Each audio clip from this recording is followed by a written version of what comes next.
Hi guys! So today we're going to talk about several Disney World hacks. Things that nobody likes to talk about, okay?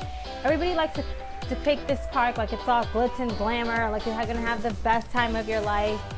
And quite honestly guys, I've been there and it's not all cramped up to be at all. So with that being said, I would like to just get down to the nitty gritty and I wrote a list down just to help me remember. The first thing that I would like to talk about is the park. So on your way to the park, nobody tells you this, but you have to pay for parking, find a spot, then you have to take the ferry or the train. And that comes about every 10 to 12 minutes. And it's packed, guys, extremely packed. And then after you take that, there's like another little, or actually maybe before you take the ferry and can't remember if it was before or after, but before or after you have to take another little like trolley ride. This was for Magic Kingdom. You have to take a trolley ride all the way to, I think, the ferry and the train. So nobody tells you that in the beginning, which is quite annoying. Especially if you have a lot of bags, which I have. The next item the next thing on my list is bring lots of water and food, guys. You're gonna be dehydrated, you're gonna be walking for a very long time. I recommend that you bring a cooler and that you fill it up with water, ices. Try to bring as much food as possible. I'm gonna get to that why you need to bring your own food or why you should bring your own food. Again, fill it up with water, juices for the kids, juice for yourself, just things to hydrate yourself. See here. Buy a stroller if you have kids, especially if you have kids, or bring a stroller, especially if you have kids, because there's a lot of walking, a ton of walking. So even if you don't bring a stroller, they sell strollers there. It's $15 for adults. I'm sorry, it's $15 for children, and I think they have like a $70 one for like, you know, if you're a granny, if you don't want to walk all around the park, which I recommend if you're older, definitely to pay for one of those.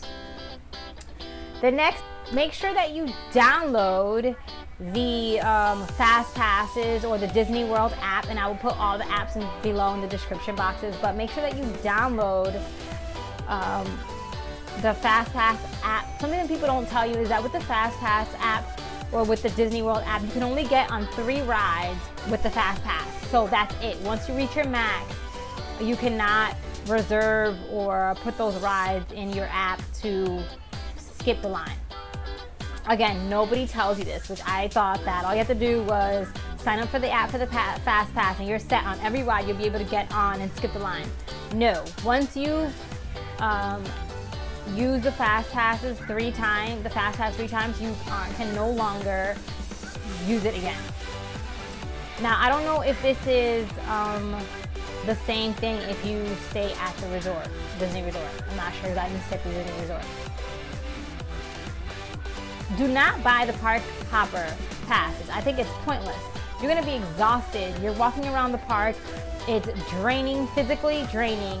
And then for you to take the ferry or the train to the trolley, to the park, to your car, to go to another park, to me, that's exhausting. Do not buy the park hopper pass because there's just not enough time in the world. Go to a park a day. So Monday, Magic Kingdom, the next day, Animal Kingdom, the third day, whatever you want.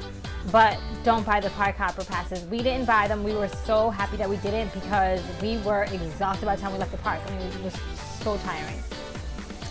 The next thing is that one thing that people try to make it seem like on the website, on TV, that there's just like characters walking all over the park. Now, I went to Magic Kingdom, and of course they tell you that it's, after I've investigated into my research, I found out that it was Hollywood Studios that they have, or Disney the Hollywood Park that they have some characters just walking around, but the way that everybody depicts it is it's like there's actual characters just walking around greeting the kids, which is definitely not the case. You have to go in line to meet certain characters, and that was like an hour wait. So another thing that people don't talk about is that almost every single ride, the minimum is about a 60-minute wait. During that entire time, you're carrying your kids, your feet are killing you, you're feet are hurting your kids, their feet are hurting them, they're complaining, you're tired, you're dehydrated, you want water. So just like I said, prepare to have that water on you at all times, because you will get thirsty, and you have the minimum wait for each ride is an hour. The next thing that I want to talk about is to dress and wear comfortable shoes. Dress comfortably and wear comfortable shoes, because you will be walking a lot. What I would like to talk about is that the rides, guys, the rides were so corny, so whack, not scary. Some of them were dark, but that was about it. I mean, you would wait an hour for like a 5-minute ride. I mean, is it really worth it? I don't know. I wasn't really that into it. And sorry to put, I know everybody people are in love with Disney, but unless you're like a real diehard Disney Mickey Mouse fan, I don't see why you would. I mean, if you haven't gone once, definitely go experience it, especially if you have kids. You want to go and you want to experience it. But the rides are corny. I mean, literally, you wait an hour for like a 5 to 10 minute ride, and the ride is not even worth it. You get on and you're like, this is it. This is what I got on. On a couple of rides, I kind of like took a nap because the rides were just so corny. I mean, the great thing about the park is that it caters to every single age. So if you have like a 1-year-old, even a 9-month-old, to a 20-year-old, 30-year-old, you're able to get on rides no matter the age, which is really good, because it doesn't exclude anybody. But let me tell you guys, the rides are not that thrilling. So these are a couple of hacks, just giving you a heads up before you get there, because when I got there, nobody told me about this. All I saw was the glitz, the glamour, the pictures, people being happy.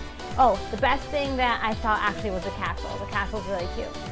All right, guys, thanks for tuning in. Subscribe, hit the like button, and if you want to hear anything else, or you have any other things that you would like to tell me, let me know. Thanks.